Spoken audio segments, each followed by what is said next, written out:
ಕರ್ತನಲ್ಲಿ ಪ್ರೀತಿಯುಳ್ಳಂತಹ ದೇವಜನರೇ, ಯೇಸುವಿನ ಹೆಸರಲ್ಲಿ ನಿಮ್ಮೆಲ್ಲರನ್ನು ಕೂಡ ನಾನು ವಂದಿಸ್ತೇನೆ. ನಾವು ಉಜ್ಜೀವನಕ್ಕಾಗಿ ಸಿದ್ಧರಾಗ್ತಾ ಇದ್ದೀವಿ. ವಿಶೇಷವಾಗಿ ದಿವಸ ದೇವರ ವಾಕ್ಯನ ನಾವು ಕೇಳೋಣ. ದೇವರ ವಾಕ್ಯನ ಕೇಳೋದಕ್ಕಿಂತ ಮುಂಚಿತ ಈ ಸ್ಥಳನ ನೋಡಿದ್ರೆ ಒಂದು ಸುಂದರವಾದಂಥ ಸ್ಥಳ, ಒಂದು ನೀರು ಹರಿದೋಗುವಂಥ ಒಂದು ಕಾಲುವೆ ಬಳಿ ನಾವು ನಿಂತಿದ್ದೇವೆ. ಉಜ್ಜೀವನಕ್ಕಾಗಿ ದೇವರು ಇದೇ ರೀತಿಯಾದ ಒಂದು ಕಾಲುವೆಯಾಗಿ ನಮ್ಮನ್ನು ಉಪಯೋಗಿಸಬೇಕೆಂದಿದ್ದಾರೆ. ಅದಕ್ಕಾಗಿ ನಾವು ಉಜ್ಜೀವನ ಹೊಂದ್ಕೊಳ್ಬೇಕಂತ ಹೇಳಿದ್ರೆ ನಾವು ಮೊದಲನೇದಾಗಿ ನಾವು ಆತನಿಗೆ ನಾವು ಸಹಾಯಕರಾಗುವ ಕಾಲುವೆಗಳಾಗಬೇಕು. ಆತನ ಆಶೀರ್ವಾದ, ಆತನ ಅಭಿಷೇಕ, ಆತನ ಉಜ್ಜೀವನವನ್ನು ಹರಿದು ಹೋಗುವ ಕಾಲುವೆಗಳಾಗಿ ನಾವು ಮಾರ್ಪಡಬೇಕು. ಅದಕ್ಕೋಸ್ಕರ ನಾವು ಈ ವಿಷಯದಲ್ಲಿ ನಾವು ಸಿದ್ಧರಾಗ್ತಾ ಇದ್ದೇವೆ. ಉಜ್ಜೀವನದ ಆ ಅಭಿಷೇಕ, ಆ ಒಂದು ಉಜ್ಜೀವನದ ಬಲ, ಆ ಉಜ್ಜೀವನದ ಕಾರ್ಯಗಳು, ಆ ಉಜ್ಜೀವನದ ಬೆಂಕಿ ನಮ್ಮಿಂದ ಹರಿದು ಹೋಗುವಂತೆ ಕೃಪೆ, ದಯೆ, ಪವಿತ್ರಾತ್ಮನ ವರಗಳು, ತಲಾಂತುಗಳು ನಮ್ಮಿಂದ ಹರಿದು ಹೋಗುವಂತೆ ನಾವು ಈ ಥರ ಕಾಲುವೆ ಆಗಬೇಕು. ಅದಕ್ಕಾಗಿ ನಾವು ಧ್ಯಾನಿಸ್ತಾ ಇದ್ದೇವೆ. ನಾವು ಅನೇಕ ದಿವಸಗಳಿಂದ ಧ್ಯಾನಿಸ್ತಾ ಬರ್ತಿರ್ತಕ್ಕಂಥ ಒಂದು ವಿಷಯ ಏನಂತ ಹೇಳಿದ್ರೆ, ಕ್ರಿಸ್ತನು ಯಾರು, ಆತನ ಅರಿತುಕೊಳ್ಳುವಂಥದ್ದೇ ನಮ್ಮನ್ನು ಉಜ್ಜೀವಿಸ ಮಾಡ್ತದೆ. ನಾವು ಈಗಾಗಲೇ ಆಲ್ಮೋಸ್ಟ್ 1 ವರ್ಷ ಮುಗಿಸ್ತಾ ಬರ್ತಾ ಇದ್ದೀವಿ. ಕಡೆಯ ತಿಂಗಳಲ್ಲಿ ನಾವು ಇದ್ದೀವಿ. ಈ ತಿಂಗಳಲ್ಲಿ ನಾವು ಪ್ರಾರಂಭದಿಂದ, ಈ ವರ್ಷದ ಪ್ರಾರಂಭದಿಂದಲೂ ಈ ವಿಚಾರವನ್ನು ನಾವು ಧ್ಯಾನಿಸಲೇ ಬರ್ತಾ ಇದ್ದೀವಿ. ಕ್ರಿಸ್ತನು ಯಾರು, ಆತ ಎಂಥವನಾಗಿದ್ದಾನೆ, ಆತನ ಅರಿತುಕೊಳ್ಳುವಂಥದ್ದೇ ಒಂದು ಉಜ್ಜೀವನ ಎಂಬುದನ್ನು ನಾವು ನೋಡ್ತಾ ಇದ್ದೇವೆ. ಈ ದಿವಸ ನಾವು ಮತ್ತಾಯ ಬರೆದ ಸುವಾರ್ತೆ 5ನೇ ಅಧ್ಯಾಯದ 17 ಮತ್ತು 18 ವಚನಗಳನ್ನ ನಾವು ಧ್ಯಾನಿಸಲಿಕ್ಕಿದ್ದೇವೆ. ಅದರಲ್ಲಿ ಹೀಗೆ ಬರೆಯಲ್ಪಟ್ಟದೆ: ಮೋಶೆಯ ಧರ್ಮಶಾಸ್ತ್ರವನ್ನಾಗಲಿ ಪ್ರವಾದಿಗಳ ವಚನಗಳನ್ನಾಗಲಿ ತೆಗೆದು ಹಾಕುವುದಕ್ಕೆ ನಾನು ಬಂದೆನೆಂದು ನೆನೆಸಬೇಡ್ರಿ. ತೆಗೆದು ಹಾಕುವುದಕ್ಕೆ ಬಂದಿಲ್ಲ, ನೆರವೇರಿಸುವುದಕ್ಕೆ ಬಂದಿದ್ದೇನೆ. ನಿಮಗೆ ಸತ್ಯವಾಗಿ ಹೇಳುತ್ತೇನೆ, ಆಕಾಶವು ಭೂಮಿಯು ಅಳಿದು ಹೋಗುವ ತನಕ ಧರ್ಮಶಾಸ್ತ್ರವನ್ನೆಲ್ಲ ನೆರವೇರಿದ ಹೊರತು ಅದರೊಳಗಿಂದ ಒಂದು ಸೊನ್ನೆಯಾದರೂ ಒಂದು ಗುಡುಸಾದರೂ ಅಳಿದು ಹೋಗಲಾರದು. ಆದುದರಿಂದ ಈ ಸಣ್ಣ ಸಣ್ಣ ಆಜ್ಞೆಯಲ್ಲಾದರೂ ಒಂದನ್ನು ಮೀರಿ ಜನರಿಗೆ ಹಾಗೆ ಮೀರುವುದಕ್ಕೆ ಬೋಧಿಸುವವನು ಪರಲೋಕ ರಾಜ್ಯದಲ್ಲಿ ಬಹಳ ಚಿಕ್ಕವನೆನಿಸಿಕೊಳ್ಳುವನು. ಆದರೆ ತಾನೇ ಆ ಆಜ್ಞೆಗಳಂತೆ ನಡೆದುಕೊಂಡು ಜನರಿಗೂ ಹಾಗೆ ನಡೆಯಬೇಕೆಂದು ಬೋಧಿಸುವವನು ಪರಲೋಕ ರಾಜ್ಯದಲ್ಲಿ ದೊಡ್ಡವನೆನಿಸಿಕೊಳ್ಳುವನು. ಒಂದು ಉಜ್ಜೀವನ ಬೇಕಂತ ಹೇಳಿದ್ರೆ ನಾವು ವಿಶೇಷವಾದ ರೀತಿಯಲ್ಲಿ ನಾವು ಉಜ್ಜೀವಿಸಲ್ಪಡಬೇಕು. ಈ ಪ್ರಪಂಚ ಉಜ್ಜೀವಿಸಲ್ಪಡಬೇಕಂತ ಹೇಳಿದ್ರೆ ನಾವು ಕ್ರಿಸ್ತನನ್ನು ಅರಿತುಕೊಳ್ಬೇಕು. ಕ್ರಿಸ್ತನು ಯಾರು? ಆತನು ಧರ್ಮಶಾಸ್ತ್ರವನ್ನೆಲ್ಲ ನೆರವೇರಿಸಿದವನು. ಕ್ರಿಸ್ತನು ಯಾರು? ಆತನು ಧರ್ಮಶಾಸ್ತ್ರವನ್ನು ತೆಗೆದು ಹಾಕುವುದಕ್ಕೆ ಬಂದವನಲ್ಲ, ಬದಲಾಗಿ ಅದನ್ನು ನೆರವೇರಿಸುವುದಕ್ಕೆ ಬಂದವನು. ನಾವು ನೋಡ್ತೀವಿ, ಯೋಹಾನ ಬರೆದ ಸುವಾರ್ತೆ 1ನೇ ಅಧ್ಯಾಯದಲ್ಲಿ 1ನೇ ವಚನ ಸಹ ಹೇಳ್ತದೆ. ಆ ವಚನ ಈಗ ಹೇಳ್ತದೆ, ಏನಂತ ಹೇಳುತ್ತೆ ಅಂತ ಹೇಳಿದ್ರೆ, ಆದಿಯಲ್ಲಿ ವಾಕ್ಯವಿತ್ತು, ಆ ವಾಕ್ಯವು ದೇವರ ಬಳಿಯಲ್ಲಿತ್ತು, ಆ ವಾಕ್ಯವು ದೇವರಾಗಿತ್ತು. ವಾಕ್ಯವೆಂಬುವನು ಆದಿಯಲ್ಲಿ ದೇವರ ಬಳಿಯಲ್ಲಿದ್ದನು. ಆತನ ಮೂಲಕವಾಗಿ ಸಮಸ್ತವು ಉಂಟಾಯಿತು. ಉಂಟಾಗಿರುವ ವಸ್ತುಗಳಲ್ಲಿ ಆತನಿಲ್ಲದೆ ಒಂದಾದರೂ ಉಂಟಾಗಲಿಲ್ಲ. ನಾವು ನೋಡುವಂಥ ವಿಷಯ, ಆದಿಯಲ್ಲಿ ವಾಕ್ಯವಿತ್ತು, ಆ ವಾಕ್ಯವು ದೇವರಾಗಿತ್ತು, ದೇವರ ಬಳಿಯಲ್ಲಿತ್ತು, ಆ ವಾಕ್ಯವು ದೇವರಾಗಿತ್ತು. ಈ ವಾಕ್ಯ ಬೇರೆ ಯಾರು ಅಲ್ಲ, ಯೇಸು ಕ್ರಿಸ್ತನೇ ವಾಕ್ಯವಾಗಿದ್ದಾನೆ. ಧರ್ಮಶಾಸ್ತ್ರ ಬೇರೆ ಯಾರು ಅಲ್ಲ, ಯೇಸು ಕ್ರಿಸ್ತನೇ ಧರ್ಮಶಾಸ್ತ್ರ. ದೇವರ ಬಾಯಿಂದ ಹೊರಟ ಪ್ರತಿಯೊಂದೊಂದು ವಾಕ್ಯವೂ ನೆರವೇರಿಸುವುದಕ್ಕಾಗಿಯೇ ಕ್ರಿಸ್ತನ ಈ ಲೋಕಕ್ಕೆ ಬಂದನು. ನಾವು ನೋಡ್ತೇವೆ, ಯೇಸು ಕ್ರಿಸ್ತನ ಕುರಿತಾಗಿ 50ಕ್ಕಿಂತಲೂ ಅಧಿಕವಾದ ಪ್ರವಾದನೆಯ ವಿಚಾರಗಳು ಬರೆಯಲ್ಪಟ್ಟದೆ. ಆದಿಕಾಂಡ ಪುಸ್ತಕ ಮೊದಲುಗೊಂಡು ಮಲಾಕಿಯ ಪುಸ್ತಕದವರೆಗೂ ಯೇಸು ಕ್ರಿಸ್ತನ ವಿಚಾರದಲ್ಲಿ ಸುಮಾರು 57ಕ್ಕಿಂತಲೂ ಅಧಿಕವಾದ ಪ್ರವಾದನೆಯ ಮಾತುಗಳು ಬರೆದದೆ. ಅದೆಲ್ಲವೂ ಕೂಡ ಕ್ರಿಸ್ತನಲ್ಲಿಯೇ ಅದು ಪರಿಪೂರ್ಣಗೊಳ್ಳುವುದನ್ನು ನಾವು ನೋಡ್ತೇವೆ.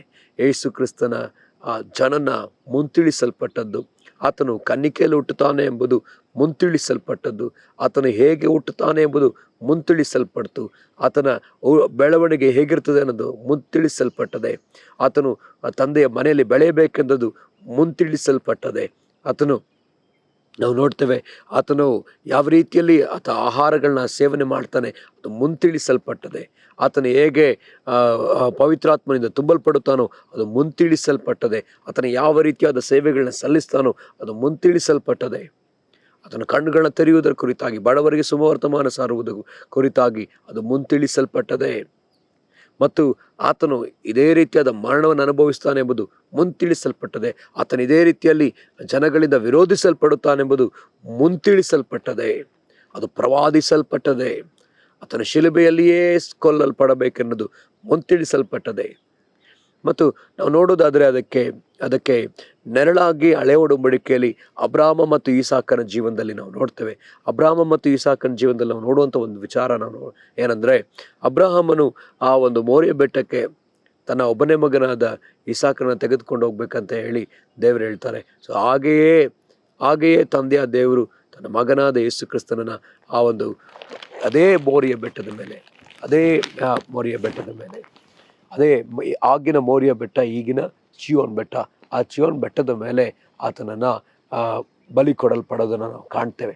ಆತನ ಶಿಲುಬೆಗೆ ಹಾಕುವುದನ್ನು ನಾವು ಕಾಣ್ತೇವೆ. ಆತನ ಶಿಲುಬೆಯಲ್ಲಿ ಬಲಿಯಾಗುವುದನ್ನು ನಾವು ಕಾಣ್ತೇವೆ. ಆತನು ಬಲಿಯಾದನು.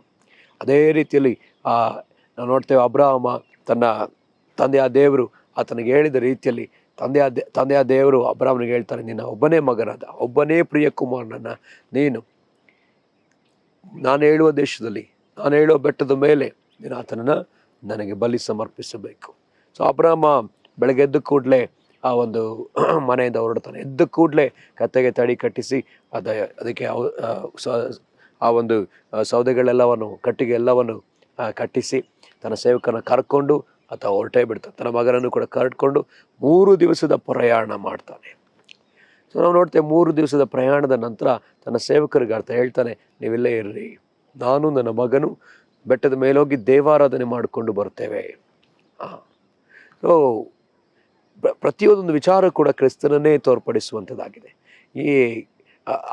ಆ ಒಂದು ಇಸಾಕನು ಆ ಒಂದು ಕಟ್ಟಿಗೆಯನ್ನು ಹೊತ್ಕೊಂಡು ಬೆಟ್ಟವನ್ನು ಏರ್ತಾನೆ.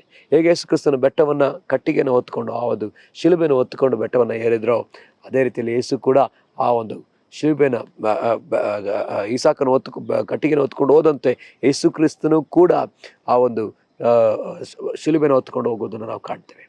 ಹೇಗೆ ಇಬ್ಬರು ಸೇವಕರು ಬಂದರು, ಯೇಸು ಕ್ರಿಸ್ತನೊಂದಿಗೆ ಇಬ್ಬರು ಸೇವಕರು, ಯೇಸು ಕ್ರಿಸ್ತನೊಂದಿಗೆ ಇಬ್ಬರು ಕಳ್ಳರಿದ್ದಂಗೆ ಇಸಾಕನೊಂದಿಗೆ ಇಬ್ಬರು ಸೇವಕರು ಆ ಕತ್ತೆಯೊಂದಿಗೆ ಬಂದಿದ್ದಾರೆ. ಯೇಸು ಸ್ವಾಮಿ ಯೆರೂಸಲೇಮಿಗೆ ಬರುವಾಗ ಕತ್ತೆಯ ಮೇಲತ್ತಿ ಬಂದರು ಅಂತ ನೋಡ್ತೇವೆ. ಹಾಗೆಯೇ ಇಸಾಕನು ಕೂಡ ಆತನು ಮೋರೆ ಬೆಟ್ಟದ ಬಳಿಗೆ ಬರುವ ಕತ್ತೆಯ ಜೊತೆಯಲ್ಲೇ ಬಂದಿದ್ದಾನೆ. ತಂದೆಯು, ಕತ್ತೆಯು ಮತ್ತು ಆ ಇಬ್ಬರು ಸೇವಕರು. ಹೇಗೆ ಆ ಬೆಟ್ಟದ ಮೇಲೆ ಇಬ್ಬರು ಕಳ್ಳರು, ಆ ಒಂದು ಶಿಲುಬೆಯು ಮತ್ತು ಯೇಸು ಕ್ರಿಸ್ತನು, ಆ ಕಡೆ ಇಬ್ಬರು ಕಳ್ಳರು ಮತ್ತು ತಂದೆಯು. ನೋಡ್ರಿ ಪ್ರಿಯ, ಅನೇಕ ವಿಚಾರಗಳು ಒಂದೇ ರೀತಿಯಲ್ಲಿ ತೋರ್ಪಡಿಸುವುದನ್ನು ನಾವು ಕಾಣ್ತೇವೆ.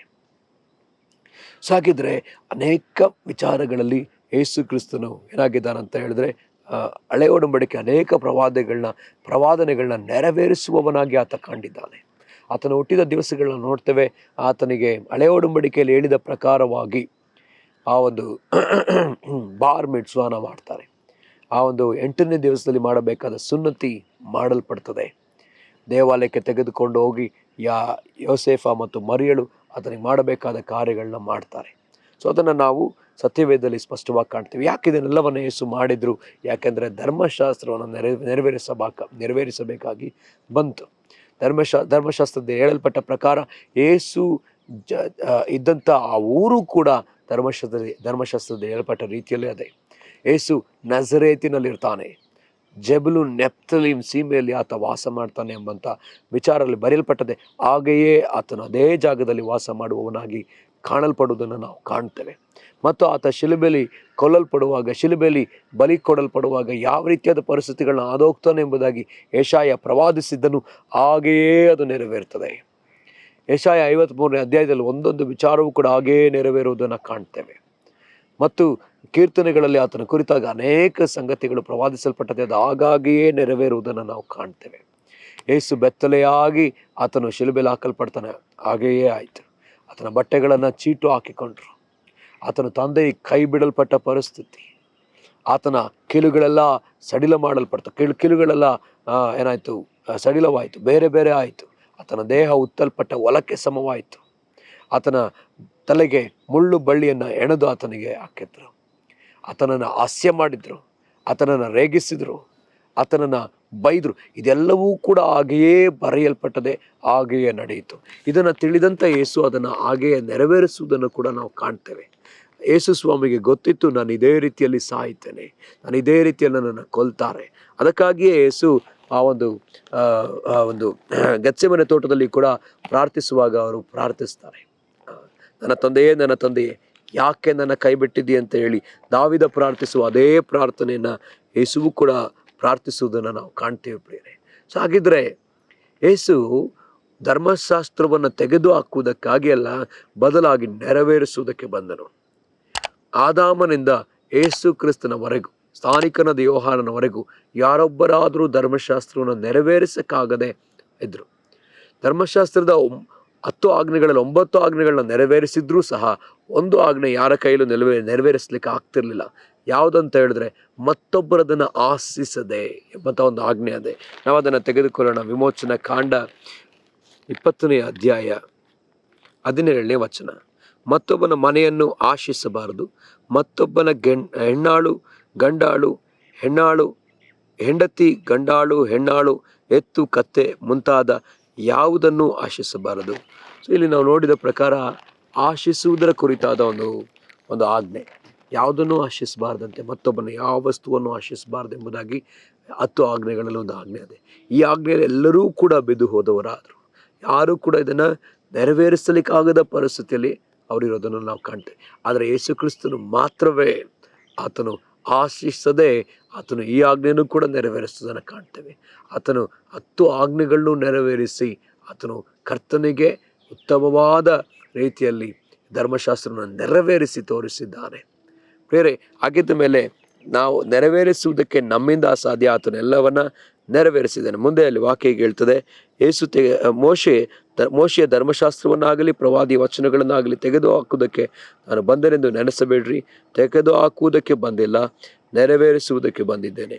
ನಿಮಗೆ ಸತ್ಯವಾಗಿ ಹೇಳುತ್ತೇನೆ, ಆಕಾಶವು ಭೂಮಿ ಅಳಿದು ಹೋಗುವ ತನಕ ಧರ್ಮಶಾಸ್ತ್ರವೆಲ್ಲ ನೆರವೇರಿದ ಹೊರತು ಅದರೊಳಗಿಂದ ಒಂದು ಸೊನ್ನೆಯಾದರೂ ಒಂದು ಗುಡುಸಾದರೂ ಅಳಿದು ಹೋಗಲಾರದು. ಆದುದರಿಂದ ಈ ಸಣ್ಣ ಸಣ್ಣ ಆಜ್ಞೆಗಳಲ್ಲಿ ಆದರೂ ಒಂದನ್ನು ಮೀರಿ ಜನರಿಗೆ ಹಾಗೆ ಮೀರುವುದಕ್ಕೆ ಬೋಧಿಸುವವನು ಪರಲೋಕ ರಾಜ್ಯದಲ್ಲಿ ಬಹಳ ಚಿಕ್ಕವನೆನಿಸಿಕೊಳ್ಳುವನು. ಆದರೆ ತಾನೇ ಆ ಆಜ್ಞೆಗಳಂತೆ ನಡೆದುಕೊಂಡು ಜನರಿಗೆ ಹಾಗೆ ನಡೆಯಬೇಕೆಂದು ಬೋಧಿಸುವನು ಪರಲೋಕ ರಾಜ್ಯದಲ್ಲಿ ದೊಡ್ಡವನೆನಿಸಿಕೊಳ್ಳುವನು. ಯೇಸುಸ್ವಾಮಿ ಹೇಳಿದ ರೀತಿಯಲ್ಲಿ ನಾವು ನೋಡೋದಾದ್ರೆ, ಇಲ್ಲಿ ಯೇಸು ಧರ್ಮಶಾಸ್ತ್ರವನ್ನೆಲ್ಲ ನೆರವೇರಿಸೋದಕ್ಕೆ ಬಂದೆ ಅಂತ ಹೇಳ್ತಾರೆ. ಅದಾದ ನಂತರ ಯೇಸು ಹೇಳೋದನ್ನು ನಾವು ಕಾಣ್ತೇವೆ. ಆಕಾಶದಲ್ಲಿರ್ತಕ್ಕಂಥ ಆಕಾಶವು ಭೂಮಿ ಅಳಿದು ಹೋದರೂ ಸಹ ಈ ಧರ್ಮಶಾಸ್ತ್ರದಲ್ಲಿರ್ತಕ್ಕಂಥ ಒಂದು ಸೊನ್ನೆಯಾದರೂ ಒಂದು ಗುಡುಸಾದರೂ ಅಳಿದು ಹೋಗಲಾರದು ಎಂಬುದಾಗಿ ಹೇಳಲ್ಪಟ್ಟದೆ ಪ್ರಿಯರೇ. ಸೊ ಹಾಗಿದ್ರೆ ಯೇಸು ಕ್ರಿಸ್ತನಂತೆಯೇ ನಾವು ಸಹ ಈ ಧರ್ಮಶಾಸ್ತ್ರದಲ್ಲಿ ಬರೆಯಲ್ಪಟ್ಟಂಥ ಸಣ್ಣ ಸಣ್ಣ ಆಜ್ಞೆಯನ್ನಾದರೂ ನಾವು ಮೀರದೆ, ಅದನ್ನು ಮೀರುವುದಕ್ಕೆ ಇನ್ನೊಬ್ಬರಿಗೆ ಉಪದೇಶಿಸದೆ ಅವುಗಳ ಪ್ರಕಾರ ನಡೆಯಬೇಕೆಂದು ಸ್ವಾಮಿ ಹೇಳಿದ್ದಾರೆ. ಇದೊಂದು ಆಜ್ಞೆಯನ್ನು ನಮಗೆ ಕೊಟ್ಟಿದ್ದಾರೆ. ಯೇಸು ಉಜ್ಜೀವನ ಹೊಂದಿದ ಹಾಗೆ, ಯೇಸು ಉಜ್ಜೀವಿಸಲ್ಪಟ್ಟವರ ಹಾಗೆ, ಉಜ್ಜೀವನಕಾರನಾಗಿ ತಿರುಗಿದ ಹಾಗೆ ನಾವು ಉಜ್ಜೀವಿಸಲ್ಪಡಬೇಕಾದ್ರೆ ಈ ವಾಕ್ಯಕ್ಕನುಗುಣವಾಗಿ ನಾವು ನಡ್ಕೊಳ್ಬೇಕಲ್ಲ. ಸಣ್ಣ ಸಣ್ಣ ಆಜ್ಞೆಗಳನ್ನ ನಾವು ನೆರವೇರಿಸುವವರಾಗಬೇಕು. ಈಗ ನಾವು ಧರ್ಮಶಾಸ್ತ್ರಕ್ಕೆ ಅಧೀನರಲ್ಲ, ಹೌದು. ಆದರೂ ಸಹ ದೇವರ ವಾಕ್ಯದಲ್ಲಿ ಆಜ್ಞಾಪಿಸಲ್ಪಟ್ಟಂಥ ಕೆಲವು ಸಣ್ಣ ಸಣ್ಣ ಆಜ್ಞೆಗಳದೆ. ಯೇಸು ಕೊಟ್ಟ ಆಜ್ಞೆಗಳು, ಪವಿತ್ರಾತ್ಮನು ಕೊಟ್ಟ ಆಜ್ಞೆಗಳು. ಈ ಆಜ್ಞೆಗಳನ್ನ ನಾವು ನೆರವೇರಿಸಬೇಕು. ಮೊದಲನೇ ಆಜ್ಞೆ ಮಹಾ ಆಜ್ಞೆ, ಪವಿತ್ರಾತ್ಮನು ಕೊಟ್ಟ ಆಜ್ಞೆ. ಈ ಎಲ್ಲ ಆಜ್ಞೆಗಳನ್ನ ನಾವು ನೆರವೇರಿಸಬೇಕು. ಹೊಸ ಆಜ್ಞೆ, ಇವೆಲ್ಲವನ್ನು ನಾವು ನೆರವೇರಿಸಬೇಕು. ಯೇಸುಸ್ವಾಮಿ ಕೊಟ್ಟ ಮಹಾ ಆಜ್ಞೆ ಯಾವುದು? ಮತ್ತಾಯ ಬರೆದ ಸುವಾರ್ತೆ 28, 18, 19 ಅಲ್ವಾ? ಆದುದರಿಂದ ನೀವು ಹೊರಟು ಹೋಗ್ರಿ. ದೇವರ ವಾಕ್ಯ ಹೇಳ್ತದೆ, ನನಗೆ ಪರಲೋಕದಲ್ಲಿ ಭೂಲೋಕದಲ್ಲಿ ಎಲ್ಲ ಅಧಿಕಾರ ಕೊಡಲ್ಪಟ್ಟದೆ. ಆಗಿರೋದ್ರಿಂದ ನೀವು ಹೊರಟು ಹೋಗ್ರಿ. ಎಲ್ಲ ಜನರನ್ನ ದೀಕ್ಷಾಸ್ನಾನ ಮಾಡಿಸ್ರಿ. ತಂದೆ ಮಗ ಪವಿತ್ರಾತ್ಮನ ಹೆಸರು ದೀಕ್ಷಾಸ್ನಾನ ಮಾಡಿಸ್ರಿ. ಅವ್ರನ್ನ ಶಿಷ್ಯರನ್ನಾಗಿ ನಾನು ನಿಮಗೆ ಬೋಧಿಸಿದ ವಿಷಯಗಳನ್ನು ಅವ್ರಿಗೆ ಬೋಧಿಸ್ರಿ. ಅವ್ರನ್ನ ಶಿಷ್ಯರನ್ನಾಗಿ ಮಾಡ್ರಿ ಎಂಬುದಾಗಿ ಯೇಸು ಹೇಳಿದ್ದಾರೆ. ಇದು ಮಹಾ ಆಜ್ಞೆ ಅಲ್ವಾ? ಅದೇ ಥರ ಯೇಸು ಒಂದು ಹೊಸ ಆಜ್ಞೆಯನ್ನು ಕೂಡ ಕೊಟ್ಟಿದ್ದಾರೆ. ಹೇಗೆ ಅಂದರೆ, ನಾನು ನಿಮ್ಮನ್ನು ಪ್ರೀತಿಸಿದಾಗೆ ನೀವು ಒಬ್ಬರನ್ನೊಬ್ಬರು ಪ್ರೀತಿಸ್ರಿ. ಈ ಆಜ್ಞೆನ ನಾವು ನೆರವೇರಿಸಬೇಕಲ್ಲ, ಈ ಧರ್ಮಶಾಸ್ತ್ರವನ್ನು ನೆರವೇರಿಸಬೇಕಲ್ಲ. ಆತನು ಕೊಟ್ಟ ಸಣ್ಣ ಸಣ್ಣ ಆಜ್ಞೆಗಳನ್ನು ಕೂಡ ನಾವು ನೆರವೇರಿಸಬೇಕಾಗಿದೆ. ಇಲ್ಲದೆ ಹೋದರೆ ನಾವು ಪರಲೋಕ ರಾಜ್ಯದಲ್ಲಿ ಸಣ್ಣವರಾಗಿ ನಾವು ಕಾಣಿಸಲ್ಪಡ್ತೇವೆ ಪ್ರಿಯರೇ. ಆಗಿರೋದ್ರಿಂದ ನಮಗೊಂದು ಚೆನ್ನಾಗಿ ಅರ್ಥ ಆಗಬೇಕು, ಕ್ರಿಸ್ತನು ಧರ್ಮಶಾಸ್ತ್ರವನ್ನು ಪರಿಪೂರ್ಣವಾಗಿ ನೆರವೇರಿಸಿದ್ದಾನೆ, ನಮಗಾಗಿ ನೆರವೇರಿಸಿದ್ದಾನೆ. ಈಗ ನಾನು ಬಲಿ ಕೊಡಬೇಕಾದ ಅವಶ್ಯಕತೆ ಇಲ್ಲ, ನಾನು ಮಾಡಬೇಕಾದ ಯಾವ ಕಾರ್ಯವೂ ಇಲ್ಲ. ಧರ್ಮಶಾಸ್ತ್ರದ ಹೇಳಲ್ಪಟ್ಟ ಎಲ್ಲ ಆಜ್ಞೆಗಳನ್ನ ಮನುಷ್ಯನ ಕುರಿತಾಗಿ ಆತ ಮಾಡಬೇಕಾದ ಎಲ್ಲ ಕಾರ್ಯಗಳನ್ನ ಆತ ಮಾಡಿ ಮುಗಿಸಿದ್ದಾನೆ. ಮಾಡುವುದಕ್ಕೇನಿಲ್ಲ, ಮಾಡಬೇಕಾದದ್ದು ಇಷ್ಟೇ, ಆತನ ಆಜ್ಞೆ, ಆತನು ಕೊಟ್ಟ ಆಜ್ಞೆಯನ್ನು ನಾವು ನೆರವೇರಿಸಬೇಕು. ಆತನು ಹೇಳಿದ ಮಾತಿಗೆ ಅನುಗುಣವಾಗಿ ನಾವು ನಡ್ಕೊಳ್ಬೇಕು. ನಾವು ನಡ್ಕೊಳ್ಳುವಾಗ ಖಂಡಿತ ಉಜ್ಜೀವನವನ್ನು ನಾವು ಕಾಣಲಿಕ್ಕಿದ್ದೇವೆ. ನಾವು ಪ್ರಾರ್ಥಿಸೋಣ. ನಿನಗೆ ಸ್ತೋತ್ರ ಸಲ್ಲಿಸ್ತೇವೆ. ಧರ್ಮಶಾಸ್ತ್ರವನ್ನೆಲ್ಲ ನೆರವೇರಿಸಿದ ಕರ್ತನೇ ನಿನಗೆ ಸ್ತೋತ್ರ ಸ್ವಾಮಿ. ನಿನಗೆ ವಂದನೆ ಸಲ್ಲಿಸ್ತೇವೆ ಯೇಸುವೆ. ನಿನಗೆ ಕೋಟಿ ಕೋಟಿ ಸ್ತೋತ್ರ ಸಲ್ಲಿಸ್ತೇವಪ್ಪ. ಪ್ರವಾದಿಗಳ ಗ್ರಂಥವನ್ನು ಧರ್ಮಶಾಸ್ತ್ರವನ್ನೆಲ್ಲ ಅರಿತು ಅದರ ಪ್ರಕಾರ ನಡೆದು ಅದನ್ನು ನೆರವೇರಿಸಿದ್ದಿ ಸ್ವಾಮಿ. ಅಪ್ಪ ನಿನಗೆ ಸ್ತೋತ್ರ. ಹೌದಪ್ಪ, ನಾವು ಈ ದಿವಸಗಳಲ್ಲಿ ನಿನ್ನ ಆಜ್ಞೆಗಳಿಗೆ ಅನುಗುಣವಾಗಿ ನಡೆದು ನಿನಗೆ ಮಹಿಮೆ ತರುವ ಜೀವಿತವನ್ನು ಜೀವಿಸುವುದಕ್ಕೆ ಸಹಾಯ ಮಾಡು. ಕೃಪೆ ಕೊಟ್ಟು ನಡೆಸು ಕರ್ತನೆ. ಹಾಗೆ ನೀವು ಮಾಡುವುದಕ್ಕಾಗಿ ಸ್ತೋತ್ರ. ಕೇಳುತ್ತಿರೋ ಪ್ರತಿಯೊಬ್ಬೊಬ್ಬರನ್ನು, ನೋಡುತ್ತಿರೋ ಪ್ರತಿಯೊಬ್ಬೊಬ್ಬರನ್ನು ಆಶೀರ್ವದಿಸು. ಈ ವಾಕ್ಯ ಅವರಿಗೆ ಆಶೀರ್ವಾದವಾಗಿರಲಿ. ಯೇಸುವಿನ ಹೆಸರಲ್ಲಿ ಪ್ರಾರ್ಥಿಸ್ತೀನಿ ತಂದೆಯೇ, ಆಮೆನ್, ಆಮೆನ್. ಕರ್ತನು ನಿಮ್ಮೆಲ್ಲರನ್ನು ಆಶೀರ್ವಾದ ಮಾಡಲಿ. Praise the lord.